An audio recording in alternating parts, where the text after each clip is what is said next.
YouTube, it's Los the Barber Man back with another video. As y'all can see from the title, we about to do a taper in 10 minutes, 15 minutes. This cut didn't take me long at all. Basically, this kid hit me up 5 minutes or before the time he came in. It was like, I need a cut, but I gotta be at school in 30 minutes. So I challenged myself to get this cut down pretty fast, and I'm happy with the way it came out. So right now I'm just setting in my ball line. Like I said before, I like to set all my ball lines in, uh, all around the hair before I start fading. It just, I don't know why I like to do it. It just make it easy for me. I like it. So now I'm starting to set my guidelines with the no guard open.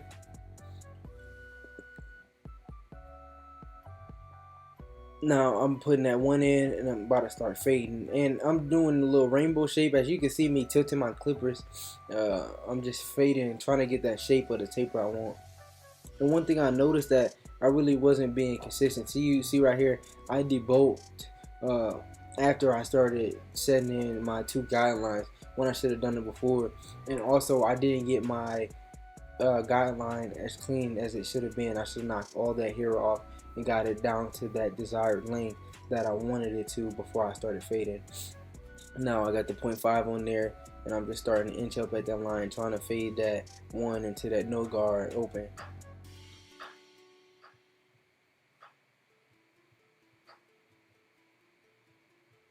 Now I got the two just debulking, trying to get that shape of the taper, because as you can see from the beginning, his hair wasn't really, like, it was just an afro all the way to the back. And it was like super low. Well, it was like super low down to his neck, and so he didn't really have a taper in the back. So I'm just trying to get a shape of it and make sure my taper comes out clean instead of him having a super small area to fade. So now I got the no guard open, starting to set my second guideline. I'm just following my steps here, man, trying to be consistent. Now I got the one guard open, setting my third guideline in. Now I got the 0.5 all the way closed, just fading that line, getting the dark spots out. As you can see, it's already starting to come together.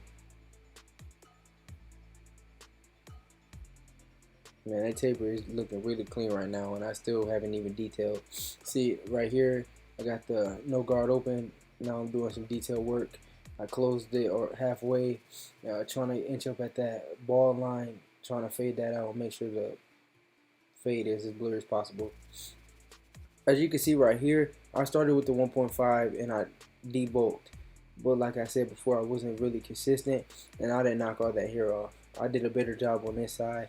And also I should have pinned the hair up just so I could see my canvas a little bit better. But like I said, I had to get him out quick and fast, so I really was missing some of the steps, which is something I just got to work on in the future, being more consistent and following my steps, so I can make sure I get that same cut and those great cuts out every time.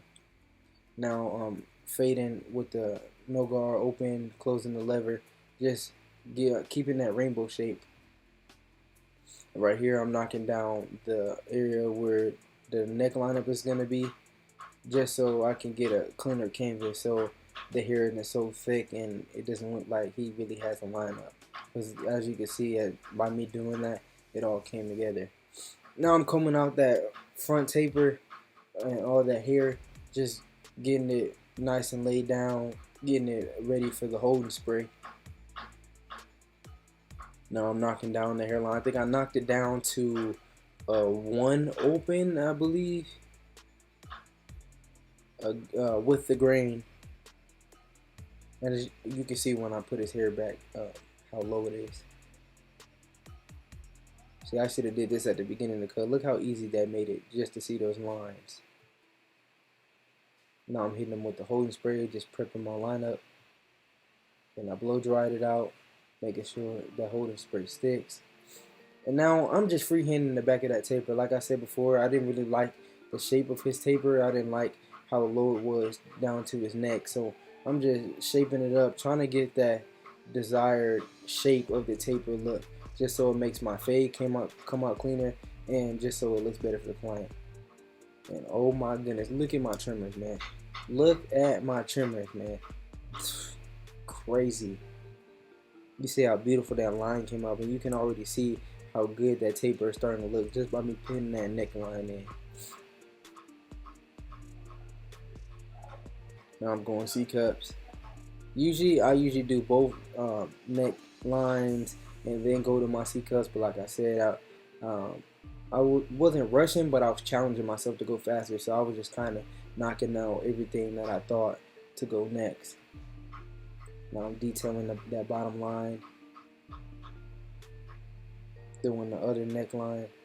Man, y'all watch this transformation. Look how good that blend is about to come to life. Make sure I stay consistent with the angle of the neckline. I don't want one line to be straight and one to be angled. Look how good that taper is looking, and I haven't even went back in detail yet. Now I'm just lining them up, making sure everything is nice and crispy.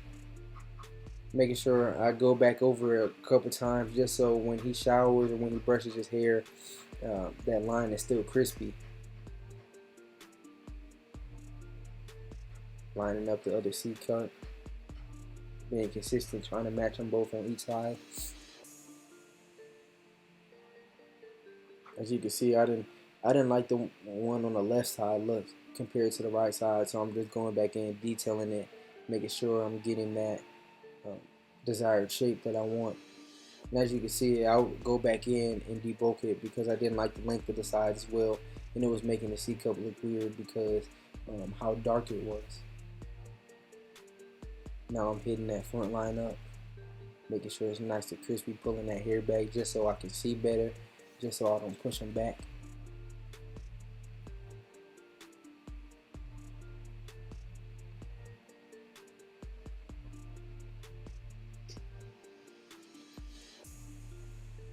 Look at that line, that mug is crispy. Like I said here, I took that 1.5, cleaning off my canvas, and it would have saved me a lot more time if I would have just did this in the beginning. So that's something I just had to work on. Yes, when you're in the time crunch like this, you want to go fast, but at the same time, you want to make sure your guidelines are clean. You want to make sure you're debulking clean, just so you don't have to do this stuff in the end. Now I'm just going in and detailing the cut. On that right side, I saw it was a little bit too low, and now that I'm watching it over, I see it was still a little bit too low, and I didn't get it, but I'm pretty sure I went back and detailed it just a little bit more. But look at this cut. I usually don't use enhancements for people, but see, I'm barely tapping it. Like, you can't barely even see the enhancements. He just had a light lineup, and I just wanted to make sure he was crispy. It was his first time coming to me, so this is the cut, and so that's why I use the enhancements. But I don't recommend it for barber students, and I normally don't use it myself, but I have it just in case, because people do come in and ask for it. I've had plenty of people come in and ask for it. There's nothing wrong with enhancements, but as you can see, I made sure he was crispy plenty of times before I use the enhancements. Thank y'all for watching. Yes, sir.